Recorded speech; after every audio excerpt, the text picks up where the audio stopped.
Geek Vibes Live is rated G for geek.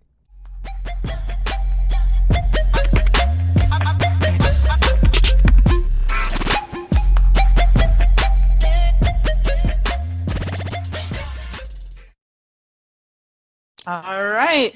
Hello, everyone, and welcome to a very exciting episode of Geek Vibes Live Interview. Haven't done one of these in a while, but I think that it's a good one. So for this interview, I'm your host, Tia, and I have with me a very familiar, I was going to say a very familiar face, but we've never done a video podcast before, so a very familiar voice. She is my partner in crime for the weekly top 10, but also a very popular gamer on Twitch right now, a rising star. Brittany, how are you doing this evening? I was going to say, I'm good, and I don't think I've ever heard you fluff me up that much in my life. You know? That's recorded, so now that every time you go back, I'll be like, I'm just gonna replay it, and you're just saying all these nice things.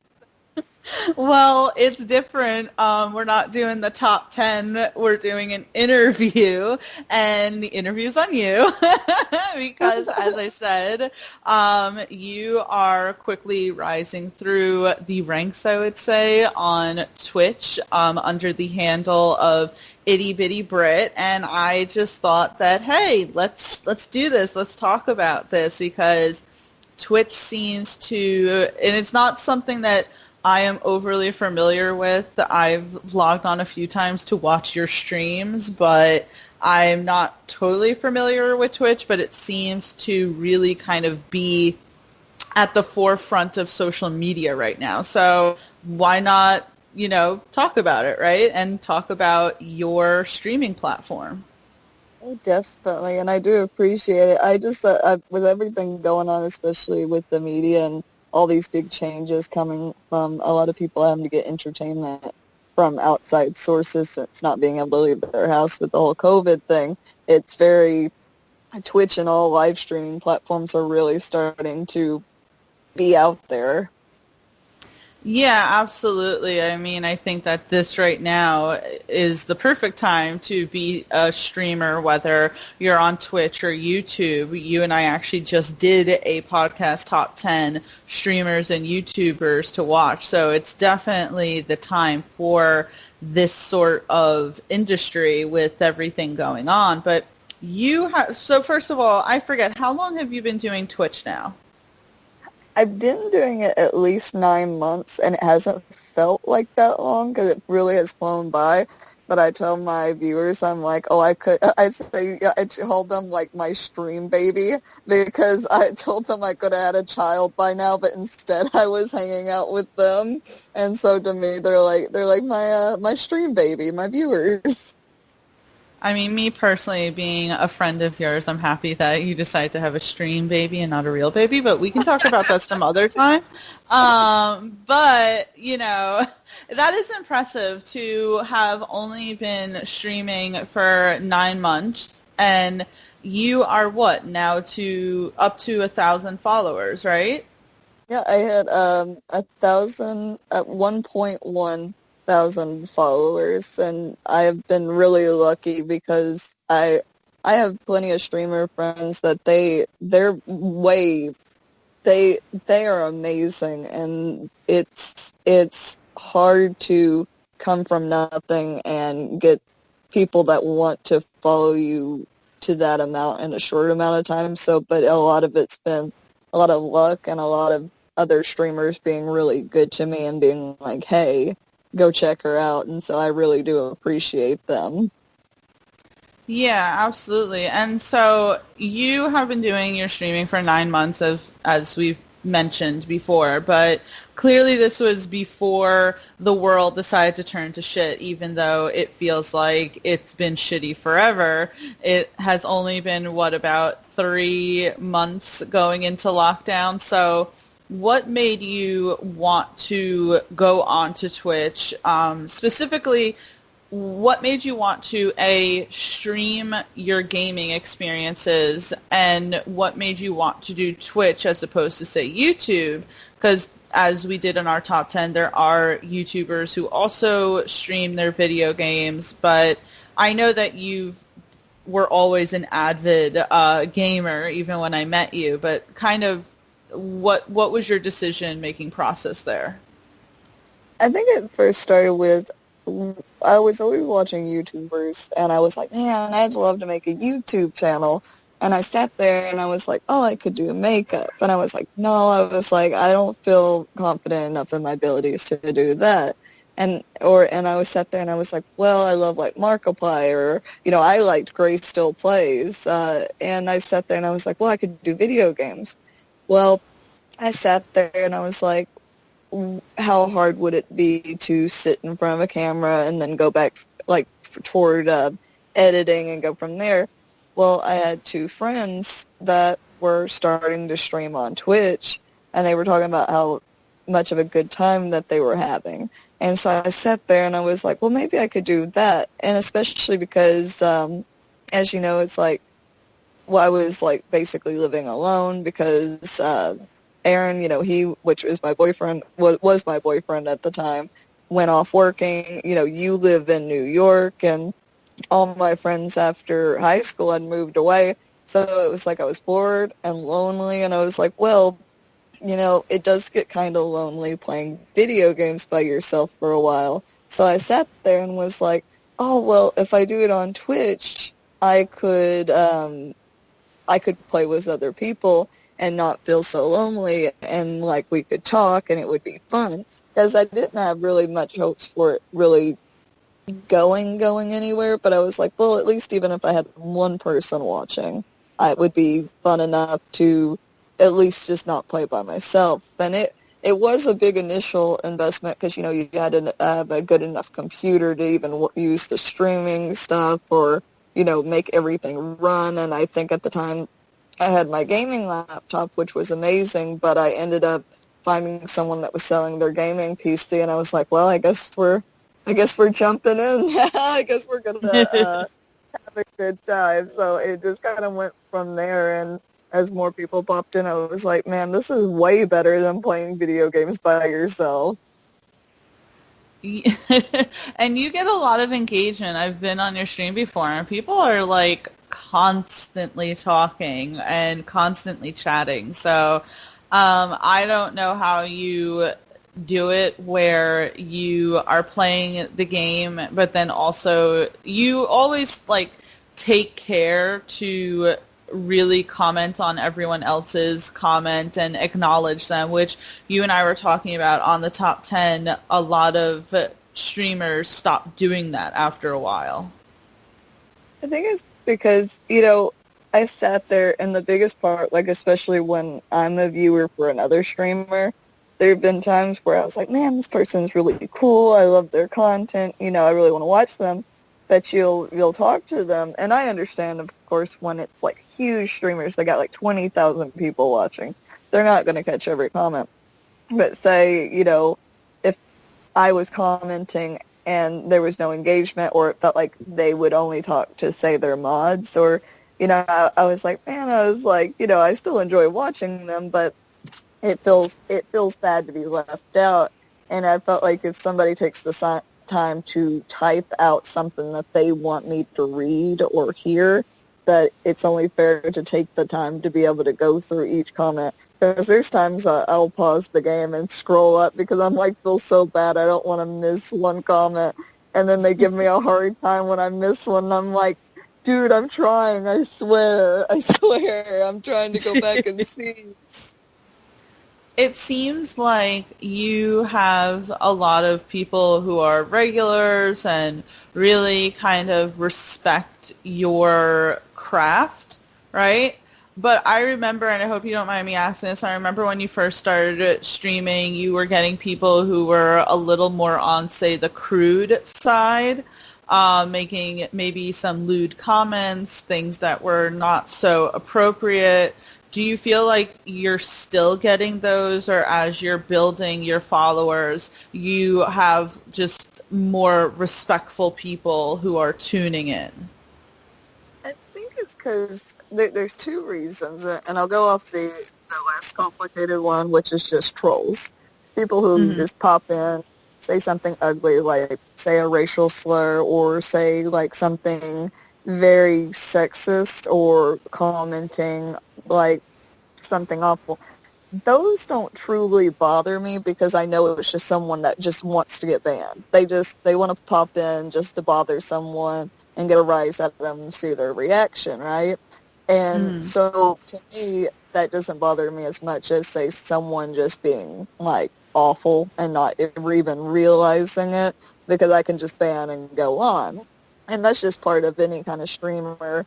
And especially when you're on a platform that's 80% male and 20% female, there is kind of a preconceived notion of what a female streamer will be like. The more complicated version is just that when you start out streaming, you have to think of how you want your community to be. And that's why you bring in mods. And those are people that they're viewers that you trust enough to ban or monitor chat, because it's hard to be able to catch right when somebody says something ugly, right? Because you want to get rid of it as soon as possible.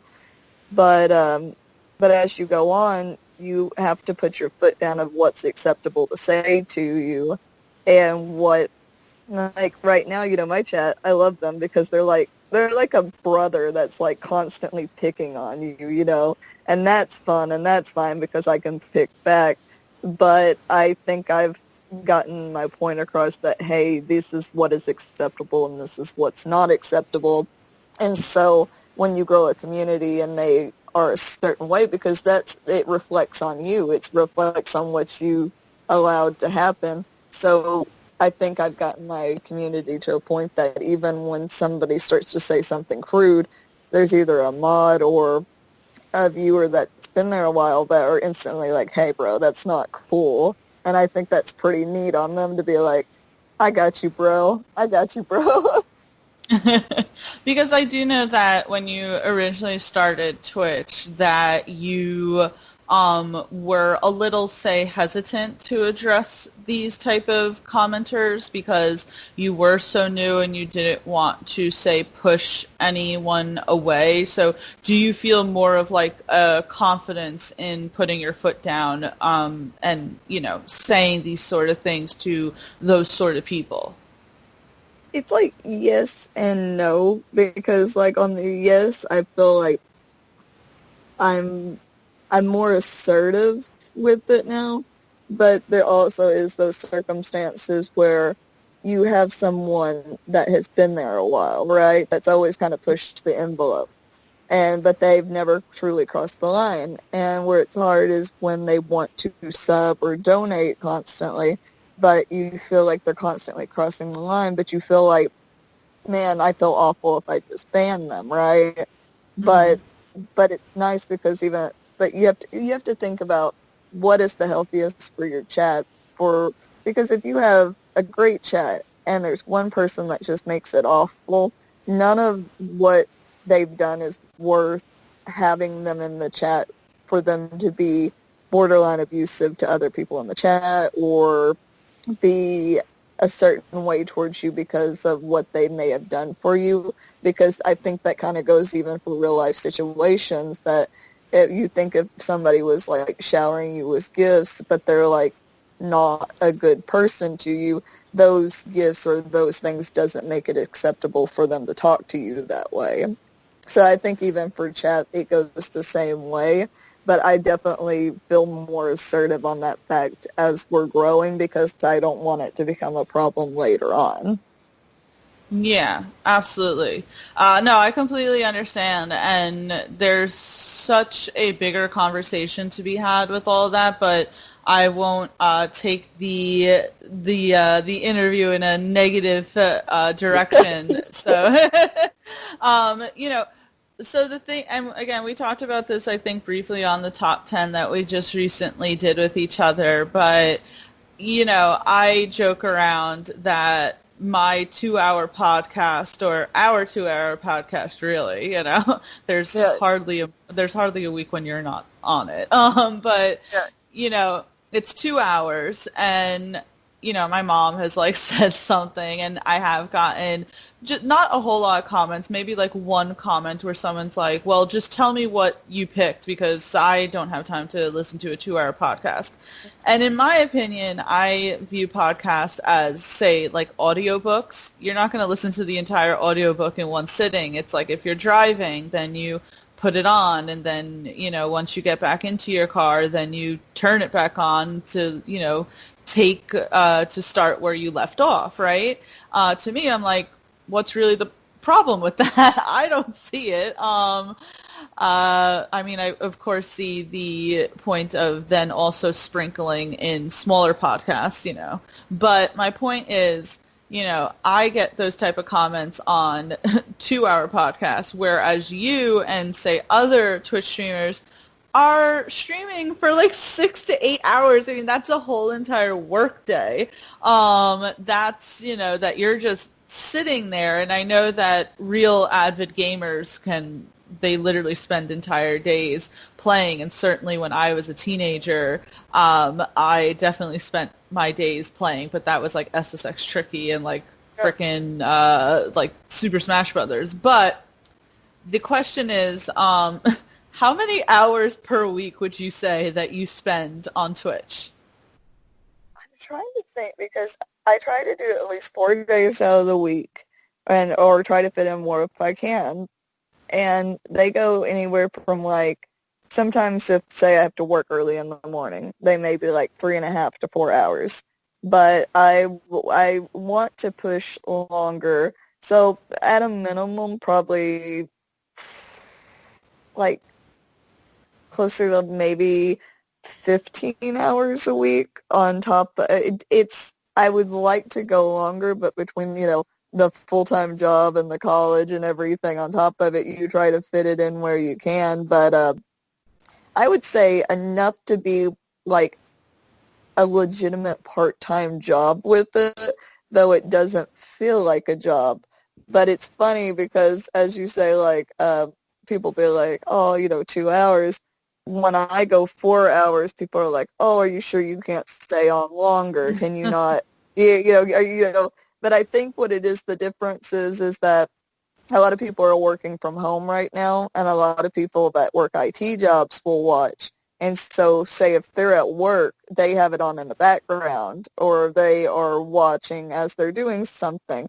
Or I'll get people from Europe where it's nighttime for me, but they're just going into work, and they'll like listen while they're driving to work. And I find that really, really cool because I'm like, oh, you know, you want to hear me longer, and that's why I wish I could do it 40 hours a week, like easy. But it does get taxing whenever you sit there and you go, man, I legitimately just talked for like 4 to 6 hours straight. And you go, man, my throat's feeling real raw. Like when I first started, I completely lost my voice because it wasn't used to it. I can imagine that because there are even times where, say if I'm conducting an interview and the person is running late and they don't hop on until maybe 15 minutes into when the interview started, because I will start the interview at the time and I'm just waiting for the person to join. And as someone who has a like degree in communication and did broadcast journalism in college, the worst thing for someone who is essentially a radio personality is something called dead air. To just not be talking at all. So I will talk for like that 15 minutes straight, just thinking of something to say, and that like at the end of that, by the time the person hops on, I'm like, I cannot even say anything. So I can't imagine how that would be like for you. There's times where like I'll sit there and somebody will go, breathe, Britt, like breathe, just like take a minute. That's why like I have a, like as people are watching the stream, they accumulate points, which I think I called them like bitty bits or so. I gotta remember what I called them. But they can redeem Water the Kitty because they're always calling me. It's been the running thing with like the cat headset since the beginning of me streaming. It's called Water the Kitty, where they use points to make me stop and drink water so that I don't forget. They're like, so if something bad happens in a game and I start crying, I'll get like 3 people redeeming like drink water. And I'm like, please don't drown me. So, by the way, it's good to drink water because during our like friendship, it is impossible to get you to drink water. You're from the South. You guys love your sweet tea, and it's like drink more water. But I have to ask this question. I had another question. I will certainly get to that. But speaking of this, I have to ask this question. And I've seen it now a few times. We have to talk about, what is it officially called? The kitten dance or something that you do? Kitty dance. Oh my gosh. Okay. Oh, no. It's hilarious, first of all.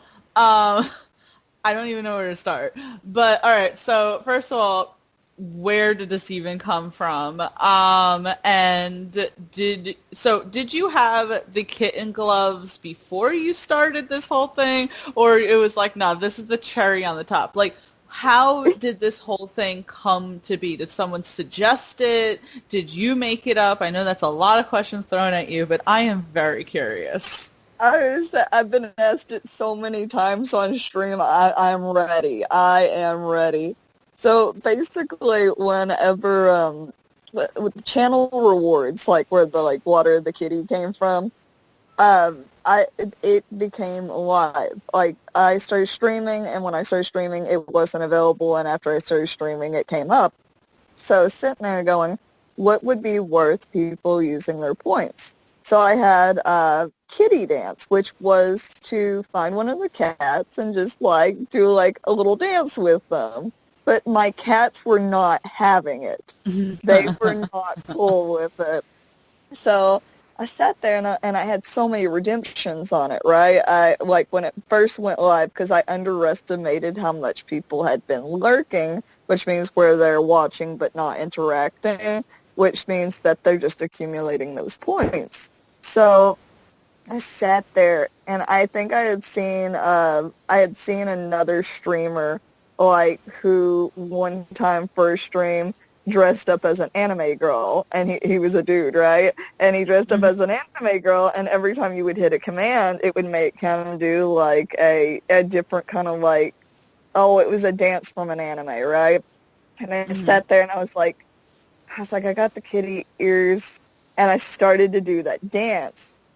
Oh my God, if I would have known how much it would have grown from there, I don't know what I would have done. So I had all those redemptions. So I ended up having to triple the price of the kitty dance with rewards because it was starting to get... I had people redeem it 20 times in a stream.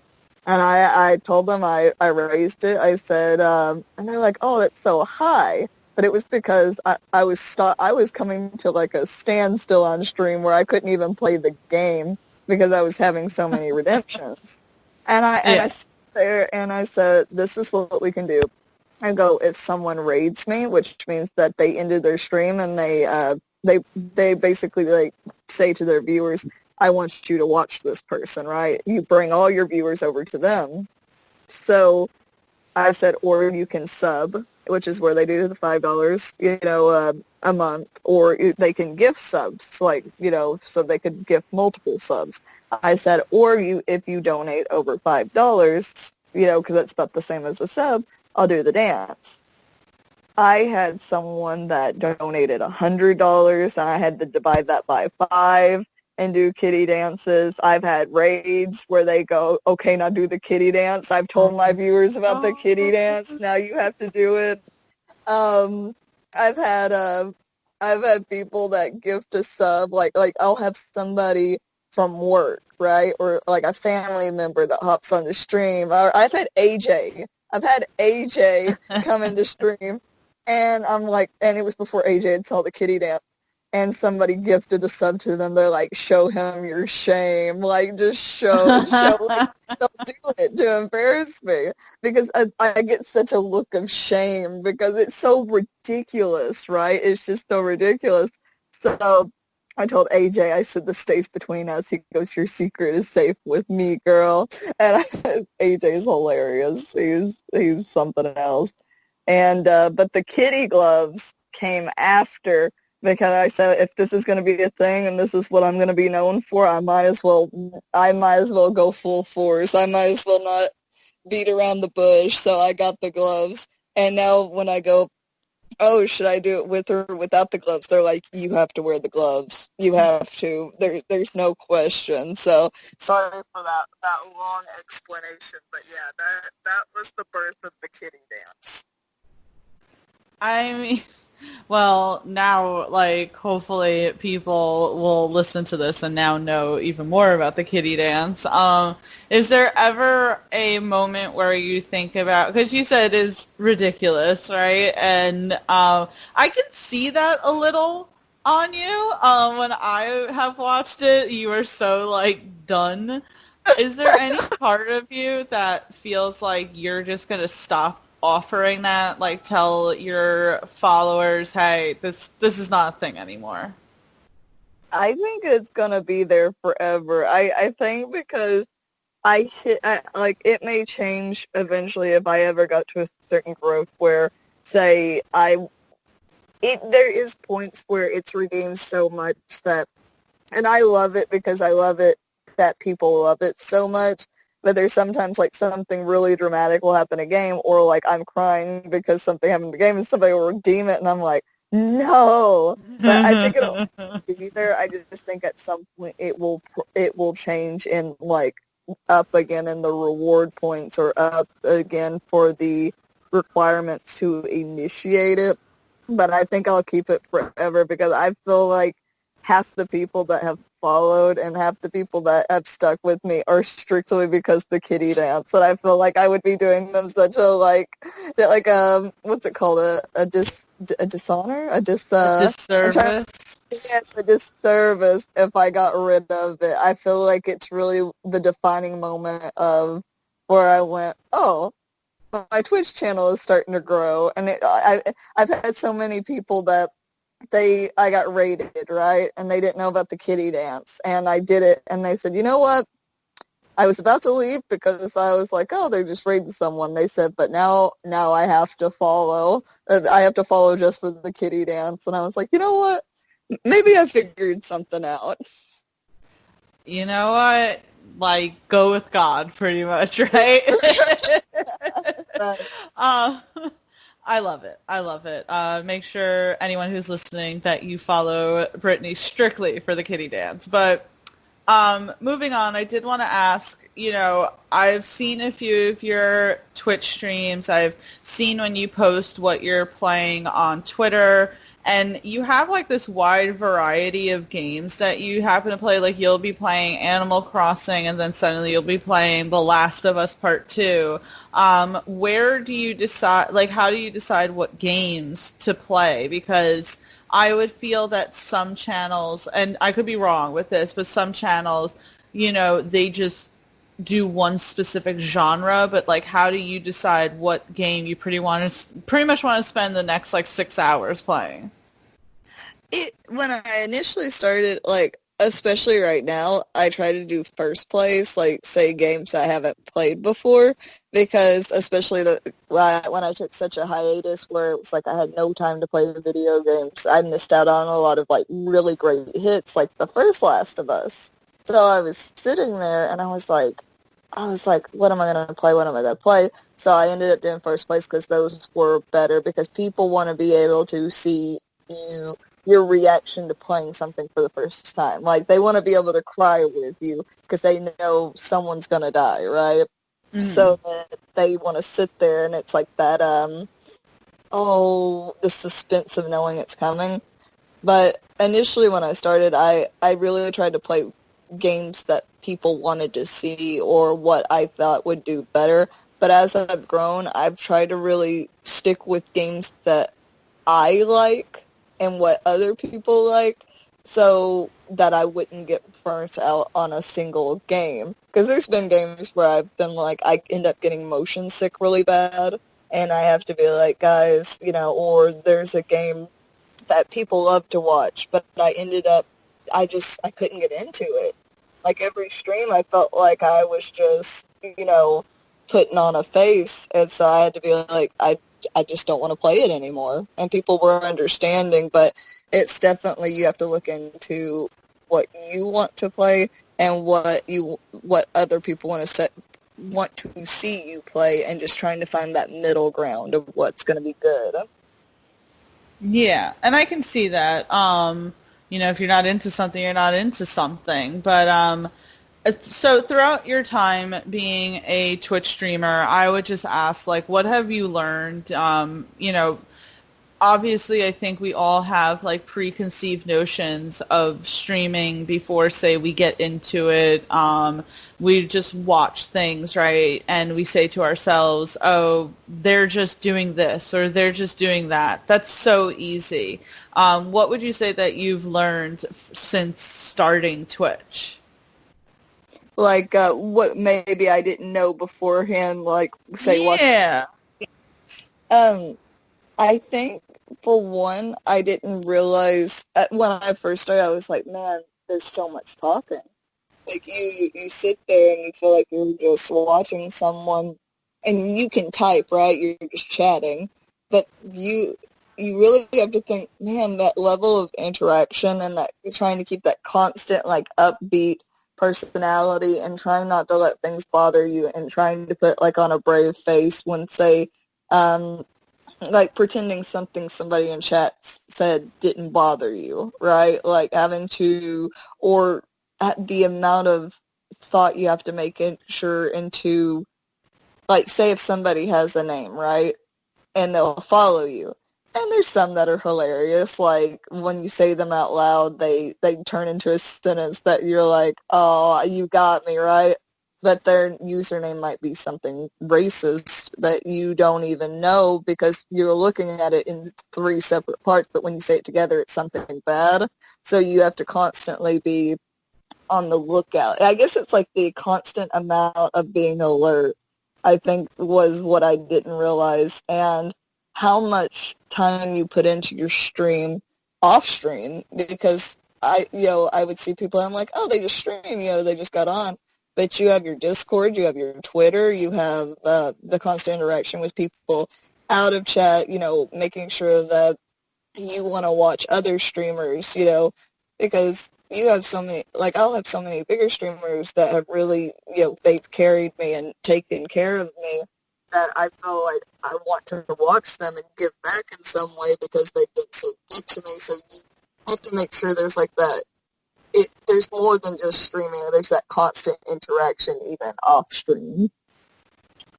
Right. Yeah. And I think that's probably something that someone wouldn't really know unless they were actually doing streaming. So I just wanted to ask that question. I thought it would be kind of insightful in case there's anyone listening who is thinking about getting into Twitch or streaming. But I wanted to kind of move on to, say, our last topic, which is more so I want to get your opinion on this because you and I have been talking about it, and I didn't grasp the severity of it, but you have kept telling me how big this is. So I'm like, okay, well, let's talk about it.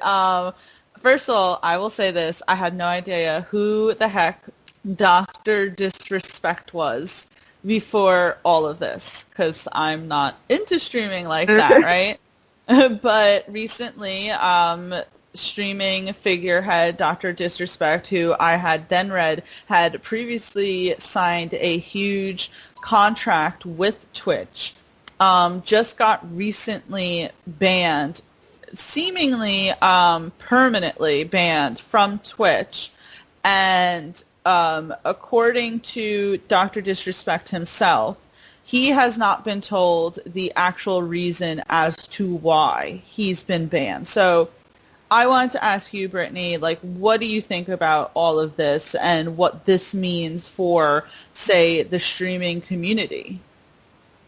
I think it's like when everybody initially heard it, because when Shroud and Ninja, which were two of the biggest streamers on the platform, moved to Mixer, Dr. Disrespect was already huge, but he truly became like the face of Twitch.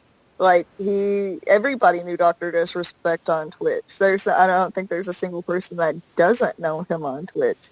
And pulling in like 20,000 viewers every time he streamed, and his streams had such a high production value that for Twitch to just ban him, like suddenly banned him, no statement, no nothing, was alarming. And a lot of people thought it was because a lot of streamers are trying to hold Twitch accountable for not doing enough for sexual harassment claims or, sexual allegations, especially during TwitchCon, or, I think even the CEO has been accused of certain things, and a lot of people in the community felt that they weren't doing enough. And also, how I said there's the very offensive usernames. They felt like their moderation wasn't high enough for it. So when this happened, everybody assumed that Dr. Disrespect had done something awful of a sexual nature, but Twitch had already permanently banned a few other big streamers, like not big as Dr. Disrespect, but big and like partners, right? And for the sexual allegations. So everybody thought, man, Dr. Disrespect must have done that. But everybody felt that Twitch would have already came out with a statement with it. And a lot of people wonder because back in the past, Dr. Disrespect cheated on his wife at TwitchCon, and that was big news when that happened. But with everything going on, like he lost a couple of his partnerships, like his sponsors. He lost a couple of his sponsors, but now we're seeing those sponsors being reinstated, and people felt like if it was truly a sexual harassment claim, it wouldn't have done that, right? And so what I'm hearing so far in the community is that what the assumption is, and of course, assumptions, right, is that Dr. Disrespect, Ninja, and Shroud were moving onto a new platform that was rising out of the ashes of Mixer, with Mixer shutting down and Ninja and Shroud being released from their contracts, that it would make sense that it was going to be Spotify. Like the rumors was it was going to be through Spotify and Google to make their own streaming platform, because Spotify had been making streaming music or streaming playlists with all the DMCA takedowns to give copyright-free music to these streamers to use on stream. Well, to further that rumor, Spotify for Gamers was a Twitter username handle, I think it's about to be partnered because it has so many followers, that just went live, and Dr. Disrespect, Ninja, and Shroud are part of the only 12 people that they follow, the other ones being other Spotify usernames. So I think if that happens, it's going to be huge, because Twitch, the rumor is that Dr. Disrespect was trying to bring other big streamers from the platform over to Spotify, if this is all true, which would be the reason why there's so many rumors around it, because the amount of lawsuits that would be going against Dr. Disrespect for doing this while in contract with Twitch, it will be huge. And I'm sorry for that long sentence on it. It's huge. It's going to be something big, and I would be very relieved to see it not be a sexual allegation, because I really enjoyed Dr. Disrespect. I liked watching his content. One of our best friends is a huge Dr. Disrespect fan, and I think it would be very upsetting and alarming if it turned out to be something like that. But I think if it was just them making their own streaming platform, I think that would make a lot of people feel better. Yeah, so one of our associates at Geek Vibes Nation did direct me to a rumor. And again, we say that it's just a rumor because no one knows for sure. Dr. Disrespect has not put out a statement himself, which is why we at Geek Vibes have not ran any sort of story, because it is just a rumor that Dr. Disrespect was planning on joining or creating a new streaming platform with other individuals. And that would make sense as to why Twitch has decided to ban him, because that is essentially giving a big FU to them, but he's under contract with Twitch, and so that looks bad. But at the same time, in the end, everyone is a little bit self-serving, so he could have just been trying to see what would have been a better outcome for him. So we don't know yet. I think, Brittany, you're right that people would be relieved if it wasn't something that has to do with sexual abuse allegations. Even our editor-in-chief said, that's my dude. So no one wants to say that about someone who, has sexual allegations against them, obviously. Yeah. But yeah, so I just think that's really interesting. And I think kind of the whole online community, even people like me who are not into gaming like that, are kind of tuned into this story because it is just interesting. It definitely is. I think it's the amount of secrecy around it, where even there's a streamer slash I'm trying to find the right word for him. His name is Slasher, and he's nearly never wrong about information he puts out, right?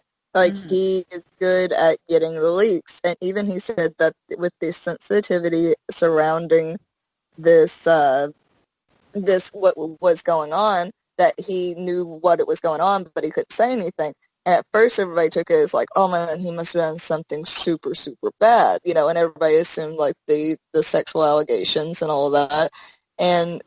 But if it had to do something with huge amount of lawsuits going on, and with him being a Twitch streamer, it would make sense that if he knew something, that he would choose not to say something, or else face cease and desist letters and things of that like. But I think it would be definitely interesting to see if Doctors Disrespect Ninja and Shroud were making a platform for streamers, made by streamers. It may be a big competitor, especially if they're going to be backed by Google, because Google owns Spotify. Yeah, that we are definitely going to have to wait and see how that transpires. And please, Brittany, let me know, because I really want to cover this story. I have never been more interested. I have never been more interested in a gaming story before this. I'm I need to know. But I have two rapid fire questions for you, Brittany, before we wrap up here. One is, are you happy that now, looking back on it, you didn't make the switch from Twitch to Mixer? Because I remember Ryan telling you at some point you should move to Mixer. And the second question is, and again, these could be rapid fire answers. The second is, does it disappoint you that someone like Dr. Disrespect is being banned from Twitch, but Dear Girl isn't, while she literally has quote-unquote deargasms on stream? I had to throw that in.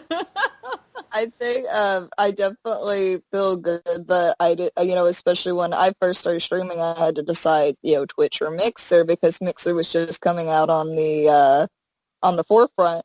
But I think I am very happy I'm very happy to not have moved to Mixer, because I do love my Twitch community, but I do feel for everybody that went over to Mixer, because most of big streamers were at Twitch when it first started, and that's what people hope to gain from Mixer, be there at day one and be able to grow. So, but as for me, end of the question, I'm very glad I didn't move to Mixer. On to the other one,